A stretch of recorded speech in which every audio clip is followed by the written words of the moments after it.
I used to think my life was perfect. Waking up every morning to Lila's smile, hearing Mom humming in the kitchen, and seeing Dad lost in his newspaper. It all felt like a story I didn't have to write. "Coffee's ready," Mom called, her voice soft as ever. I stepped into the kitchen, Lila right behind me, tying her silk robe just so. "Morning, handsome," she said, brushing past me with a sly smile. I chuckled. "Morning.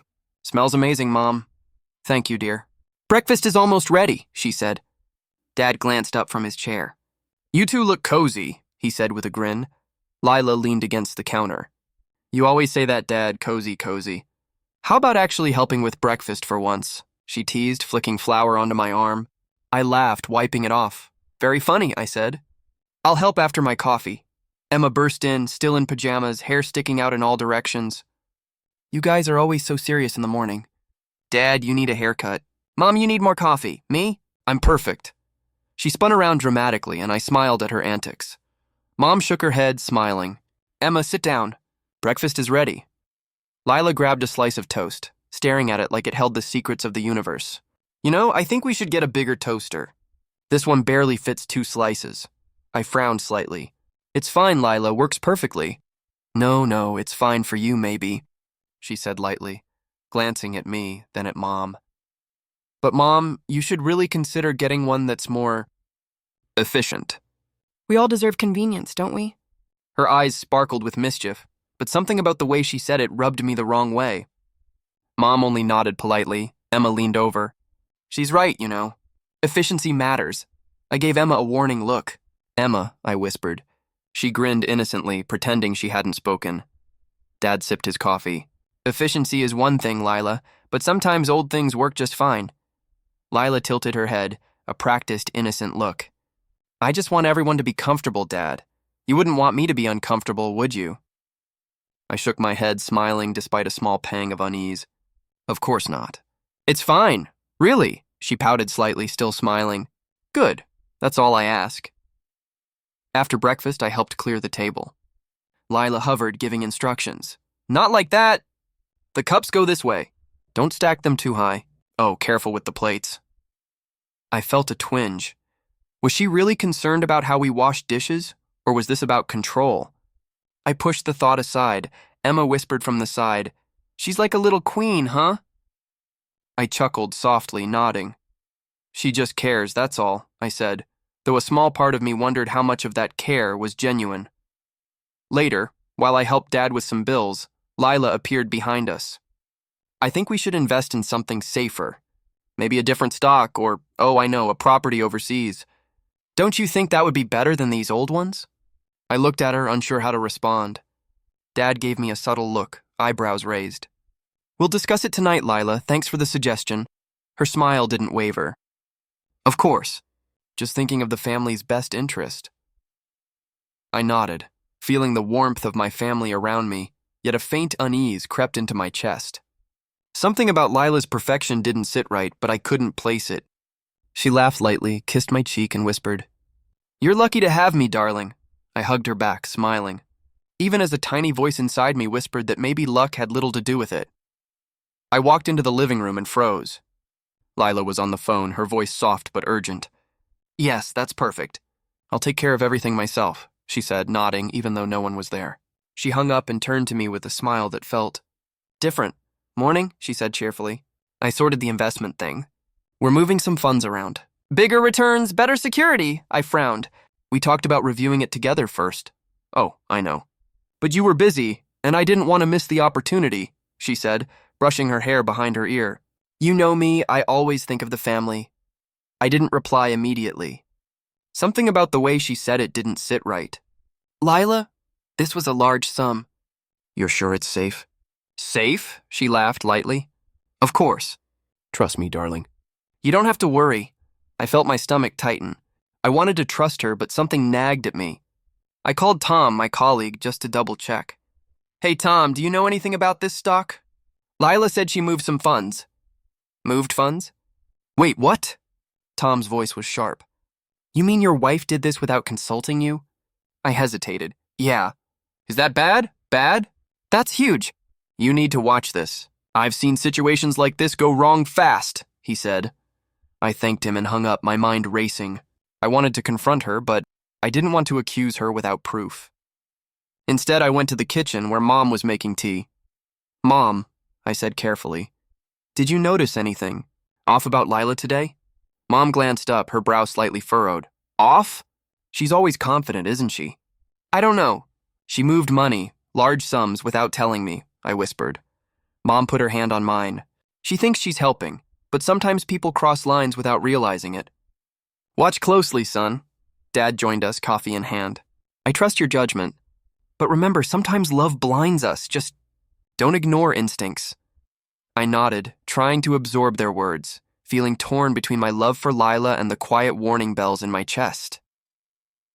Later, Lila walked in, holding a tablet. "See? Everything's growing already." "I told you, darling, you don't have to stress." I forced a smile. "Yeah, you're really efficient. Efficient, yes. But also thoughtful," she said, eyes sparkling. "I did it for us. I wanted to believe her." I really did. But the uneasy feeling wouldn't go away. Emma peeked from the hallway. "You look worried, big brother." "Did Lila do something funny?" I laughed, hiding my tension. "Just business stuff, Em. Nothing for you to worry about." She tilted her head. "Are you sure? You never look like that unless something's really wrong." I sighed. "I know, I just need to think." That evening, I met Tom at our usual cafe. "I can't believe she did that," I said quietly. "She never consulted me once." Tom shook his head. "Exactly. That's a big red flag. You love her, I know, but you need to pay attention. People like her, they can charm, but they have motives." "Watch closely." I nodded, tension knotting in my chest. "Yeah, thanks, man." On my way home, I kept replaying every little thing Lila had said that day. The confident tone, the little smirk, how she avoided my questions. Was I imagining it, or was this a glimpse of her true self? When I walked in, she greeted me with a hug. "You're thinking too much, darling." "Everything's fine," she whispered. I hugged her back, heart hammering. "Yeah, fine," I said. But the unease lingered. That night, lying in bed, I stared at the ceiling. Something was off. I loved her, I really did. But a tiny, nagging voice in my mind whispered that my perfect illusion might be cracking. And deep down, I knew I couldn't ignore it forever. I got home that evening to find the living room empty, except for a single envelope lying on the coffee table. I picked it up, flipping it open with a growing sense of dread. Inside were documents, contracts transferring a portion of my family's property to Lila's name. My hands shook. I heard her voice behind me. "I see you found it." I spun around. "Lila, what is this?" She tilted her head innocently. "Oh, that?" I thought I'd take care of the paperwork for the house. You know, streamline things? Streamline? You didn't even talk to me or my parents before doing this. "This is our family home." My voice cracked. "It's just paperwork, darling. Nothing to worry about," I paced. "Nothing to worry about? You just took a chunk of our property without permission. Do you have any idea what you've done?" She laughed lightly. "I have an idea, yes.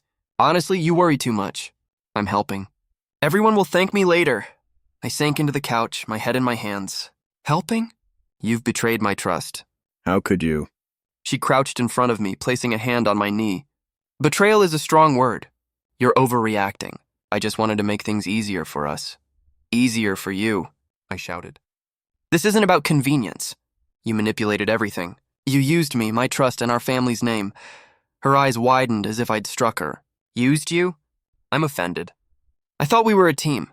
Maybe if you weren't so naive, you'd see that I'm the one trying to make things right." I could barely breathe. My chest felt tight, my mind spinning. "Lila, how long has this been going on?" "What do you mean?" she asked sweetly, tilting her head. "I've always had your best interest at heart. Maybe you just don't see it yet." I thought about my parents, about Tom's warnings, about the tiny unease gnawing at me. The pieces were all falling into place, and the reality hit me harder than I expected. Lila hadn't just made a mistake. This was deliberate. "You're lying," I whispered. "You planned this. You manipulated everyone, even your friends. What's his name? Mark, right? He's helping you behind the scenes."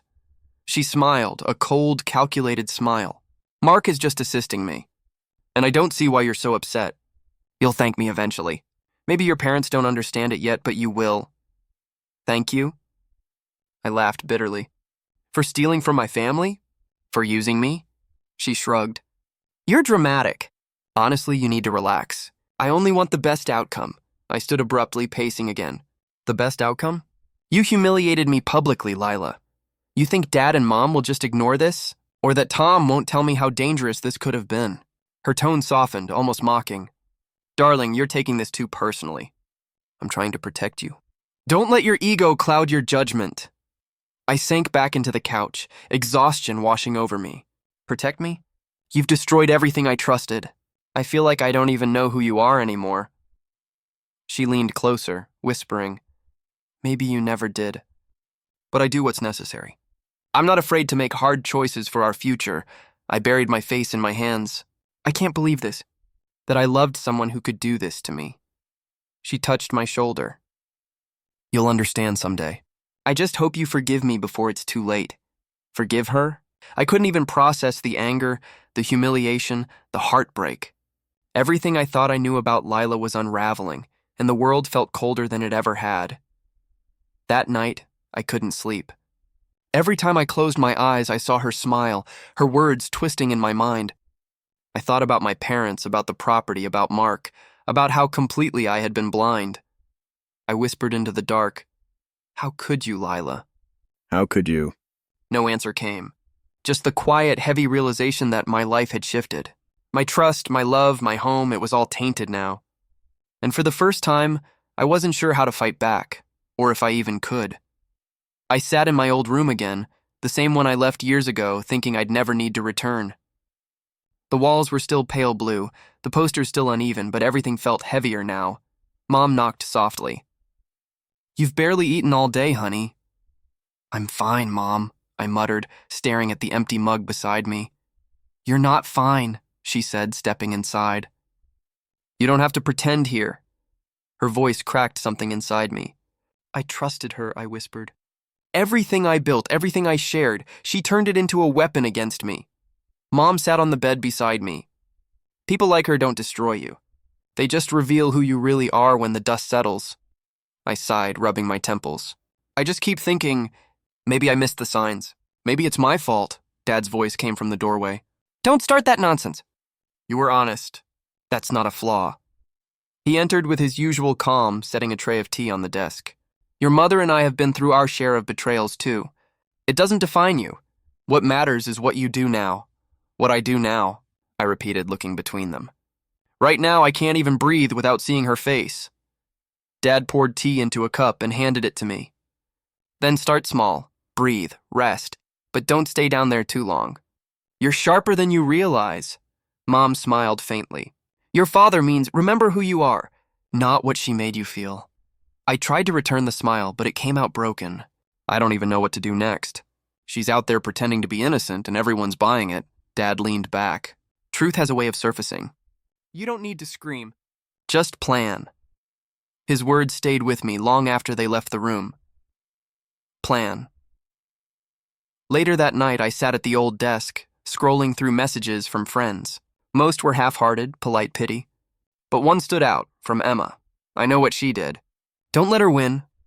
I stared at it for a long time. Emma had been quiet through all of this, watching, waiting. I called her. She picked up immediately. I was hoping you'd call, she said, her voice steady. Everyone else thinks I'm overreacting. You're not, she said firmly. She's been talking to someone at the office. A guy named Derek. I think he helped her pull it off. Derek. The name hit me like a jolt.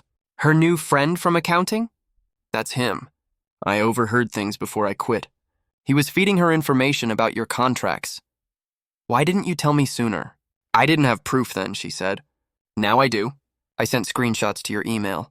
My heart raced. Emma, thank you. Don't thank me, she said. Just promise you'll fight smart, not angry. I don't know if I can be calm. You can, she said quietly. That's what makes you different from her. When we hung up, I opened the attachments. Emails, hidden messages, proof of Lila's lies. Every line burned, but also ignited something inside me. The next morning, Mom caught me at the kitchen table surrounded by papers. You look alive again, she said. I think I just remembered who I am, I said. Dad folded his newspaper. Good, because revenge isn't about rage, it's about reclaiming what's yours. I'm not out to destroy her, I said. But I won't let her get away with it either. Mom nodded approvingly. Then start quietly. People who betray others always forget. They teach you how to beat them. I couldn't help but smile. I'll remember that. Emma texted again. When you're ready, I'll help. For the first time in weeks, I didn't feel broken. I felt focused. The ache was still there, but underneath it, a fire was forming. I looked out the window at the sunrise and whispered to myself, she took everything. But I'm taking it back, piece by piece. I watched from across the cafe as Lila laughed too loudly, surrounded by people who used to be my colleagues. She looked untouchable. I almost laughed too because I knew what was coming. Emma slid into the seat across from me. You really think this will work? It's already working, I said, sipping my coffee. All I had to do was give the truth a little push. She leaned closer. Derek's getting nervous. He's asking questions about the missing reports. Good, I said. He should be nervous. Those reports are what Lila used to frame me. Now they're on their way to HR with timestamps that clear my name. Emma grinned. You're colder than I thought. I'm tired, I said quietly. That's not cold. That's what exhaustion looks like when it stops begging. We sat in silence for a moment. My heart was beating faster than I wanted to admit. I wasn't just after revenge. I wanted my dignity back. Across the cafe, Lila waved at someone new, a tall man in a sleek suit. I recognized him instantly, Grant Walters, one of the company's partners. Emma followed my gaze. That's Grant. He's known for playing both sides. Perfect, I murmured. Time to give him something to think about. Later that evening, I called Grant. We've met, I said when he answered. I used to work under Lila. I remember, he said. You were the guy who got thrown under the bus, right? Something like that. I have evidence that might interest you, proof that she's been manipulating internal reports to her advantage. A pause. Then, meet me tomorrow, noon, my office.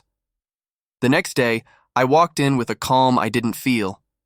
Grant's office was glass-walled, polished, and sharp, like him. He gestured for me to sit.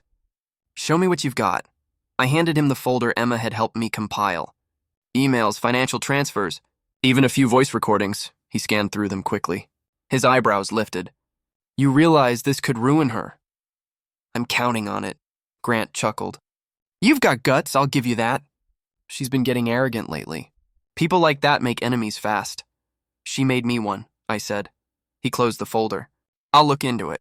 If this checks out, she'll hang herself without you lifting another finger. As I left, my pulse finally slowed. Small victory. One of many I planned. That night, Emma called. The rumor's out. Someone leaked that Lila's under review for misconduct. Grant? I said. Probably. She's panicking. I overheard Derek say she's blaming everyone but herself. I smiled faintly. That's her nature. She'll self-destruct if you just give her enough rope. Emma hesitated. You sound different. I'm starting to understand that revenge isn't about hurting someone, I said. It's about balance. She tipped the scale. I'm just setting it straight. She was quiet for a moment. Be careful you don't lose yourself in it. I already lost everything once, I said softly. This time, I'm taking it back piece by piece. The next morning, I got a message from an old coworker, Ryan. Dude, what's happening with Lila? She's been called in by the board twice this week, I replied simply. Karma. Later that day, I ran into Derek outside the office building. He looked pale. You think you're clever, don't you? He snapped. I don't need to be clever, I said. I just need to be honest. He stepped closer. You're making a mistake. Lila still has friends here. Then she should ask them why they're suddenly avoiding her calls. He clenched his jaw, eyes darting around nervously. I almost pitied him. Almost. Tell her, I said quietly, that the truth always comes home eventually. As he walked off, shoulders tense, I felt a strange mix of satisfaction and sadness. Revenge didn't feel like victory. It felt like gravity. Everything was just falling into place. That night, I couldn't sleep. I lay awake replaying everything. Her laughter, the humiliation, the whispers.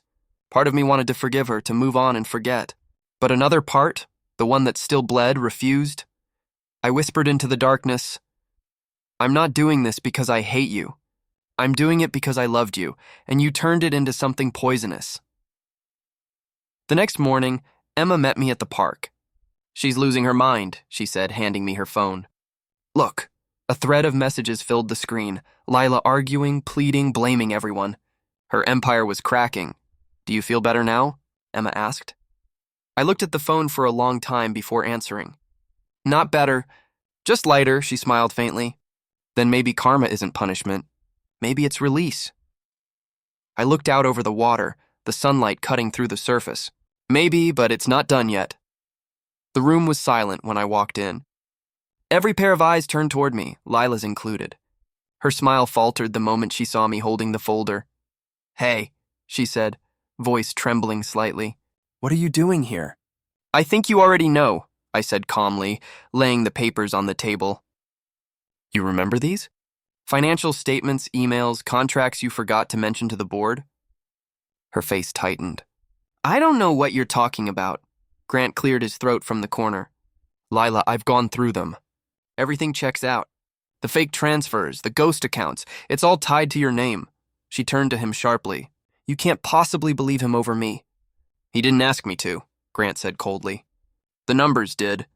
I stayed still, watching the panic bloom across her face. My heart should have been racing, but instead it was strangely steady. You set me up, she hissed, eyes flashing toward me. You've been plotting this for months. You set yourself up, I said quietly. I just stopped protecting you, she laughed bitterly. You think you're some kind of hero now? You think humiliating me fixes anything? I'm not fixing anything, I said. I'm showing people what was always there. Her voice cracked. You loved me once. I did, I admitted. And I would have forgiven mistakes. But betrayal isn't a mistake, Lila. It's a choice. The boardroom filled with whispers. Grant folded his arms. We'll be reviewing your contract, Lila. You're suspended until further notice. Her breath hitched. You can't do this to me. I built this place with you. You built it on lies, Grant replied. She looked at me again, desperate now. Say something. You know me better than they do. Tell them I wouldn't. I cut her off. You would, you did. And you thought no one would ever call you out. Her eyes glistened. For the first time I saw fear. Not anger, not arrogance, but fear. When the meeting ended, she followed me out into the hallway. Wait, she said softly. Please, I stopped, turned. Why? So you can spin another story? No, she said, voice breaking. So I can explain. I folded my arms. Go ahead. I didn't mean for it to go that far, she said. I just wanted to prove I could do something on my own. You always had your family backing you, your perfect parents, your sweet sister, your stable life. I wanted something that was mine. And you thought stealing it would make it yours? I asked. I thought you'd understand, she whispered. I did understand, I said. That's why I gave you every chance to tell the truth. She shook her head, tears streaking her face. I was scared you'd leave me. I stayed even when I shouldn't have, I said. But you left long before I walked away. She stepped closer. I can make it right. It's too late, I interrupted. Her voice rose. You're enjoying this, aren't you? Watching me fall apart? No, I said. That's the difference between us. I don't enjoy watching people suffer. I just stop saving them when they deserve the fall. The hallway door opened. Mom, Dad, and Emma stood there. Mom's eyes softened when she saw me. It's over? She asked quietly. Yeah, I said. It's over. Lila turned toward them, desperate. Please, you've known me for years. You know I'm not a monster. Dad's voice was steady. We knew a version of you our son loved. That version died when greed replaced gratitude. Emma crossed her arms. You should have left when you still had his respect. You burned everything. Lila covered her face, trembling. I never meant to hurt anyone. You didn't care who got hurt, I said. That's worse. She looked up at me one last time. So what happens now? You get your perfect ending? No, I said. I get my piece. You get the ending you wrote yourself. Her knees buckled as she sank onto a chair, sobbing quietly. I didn't move to comfort her. I'd done that too many times before. Outside, the air felt lighter. Emma slipped her arm through mine. How do you feel? Empty, I admitted.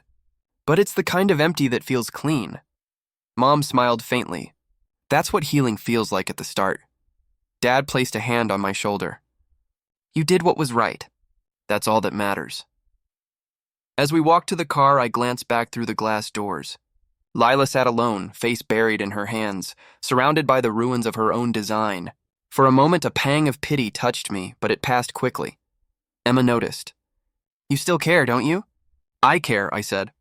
But I don't want her back. Caring doesn't mean returning to the fire that burned you. We drove home in silence. The sunset painted the sky with soft oranges and pinks, colors that used to remind me of her laughter, but now reminded me of freedom. When we reached home, Mom set a cup of tea in front of me. You've come a long way, she said gently. I nodded. And I'm not done yet, Emma grinned. Planning your next move already? Not revenge, I said. Rebuilding, Dad leaned back. That's the best revenge there is. I looked at them. My family, the people who stayed when everything else fell apart. For the first time in a long time, I felt grounded. Later that night, I stood by the window, looking out at the quiet street. I whispered to myself, she took everything, but she couldn't take who I am. And for once, that was enough. The morning after everything ended, I woke up before the sun. For the first time in months, I didn't feel that hollow ache in my chest. Just quiet, the kind of quiet that felt earned. Mom was already in the kitchen when I walked in. Couldn't sleep? She asked softly. I didn't need to, I said, pouring coffee. Feels strange. Like my mind finally stopped fighting itself. She smiled faintly. That's what peace feels like. You get used to it. I sat down across from her. Do you think people like Lila ever realize what they lost? Mom shrugged. Maybe, but by the time they do, they've already destroyed everything that mattered. I nodded, stirring my coffee. I don't want revenge anymore. I thought I did, but it wouldn't fix anything. Dad entered then, newspaper in hand. Good, revenge just ties you to the past. You've already won by walking away. Emma came in last, hair messy, holding her phone. You might want to see this, she said, showing me a post. It was Lila, public apology, comments disabled. Looks like karma's doing her work for you. I didn't even open it. Let it stay there, I said. She's not my story anymore, Emma grinned. Finally, Dad lowered his paper. So what's next for you? I took a breath. I want to start fresh. Build something from the ground up. Something that doesn't depend on anyone else's lies. Mom smiled. Then start today. Later that week, I met Tom at a cafe near the office. He looked up when I arrived. You actually look alive again, he said. I feel alive, I replied. I'm not chasing the past anymore. He leaned forward. So what's the plan? Another business? A break? A trip? Maybe all three, I said with a small laugh. But this time I'll do it right, Tom nodded. You know, not everyone gets to rebuild after falling apart. Most people stay broken. I was broken, I admitted. But I guess that's how you find what really matters. As we talked, I realized how much lighter I felt. The bitterness that once fueled me was gone, replaced by something quieter, stronger. That evening, I walked home instead of driving. The streets were lined with orange lights and falling leaves. I passed the places Lila and I once went, each memory used to hurt, but now it was just a reflection, nothing more. Emma was waiting on the porch when I got home. You look like you just let go of a ghost, she said. I did, I replied. And I don't plan on letting another one haunt me, she nudged my shoulder. Good. You deserve something real. We sat in silence for a while, watching the sky fade into deep blue. Do you ever wonder why things fall apart? She asked. Yeah, I said. But maybe they're supposed to. Sometimes you have to lose everything to see what's worth keeping. She smiled. You sound like Dad, I laughed quietly. Guess he was right about more than I wanted to admit. Inside, Mom had dinner ready. The table felt warm, filled with laughter that didn't feel forced anymore. I realized then that this simplicity, was what I'd been missing while chasing validation and love in all the wrong places. After dinner, Dad raised his glass of water. To new beginnings, he said. To new beginnings, we all echoed. That night, as I lay in bed, I thought about everything I'd been through. The lies, the humiliation, the heartbreak. I'd thought losing Lila was the end of my life, but really, it was just the end of my blindness. In the dark, I whispered to myself, I forgive you, Lila. Not for you, to free me. The words felt final, like closing a door that had been open too long. When morning came, sunlight flooded my room, warm and golden. I stood by the window, smiling for the first time without forcing it. My reflection looked different, stronger, calmer, free. I didn't need revenge or validation. I didn't need her apology. All I needed was peace, and I finally had it. I walked downstairs where my family was laughing about something Emma said, and Mom looked up with that proud, knowing smile. "You're glowing," she said. "Maybe," I answered, taking a seat. "Maybe it's just the ashes turning into light."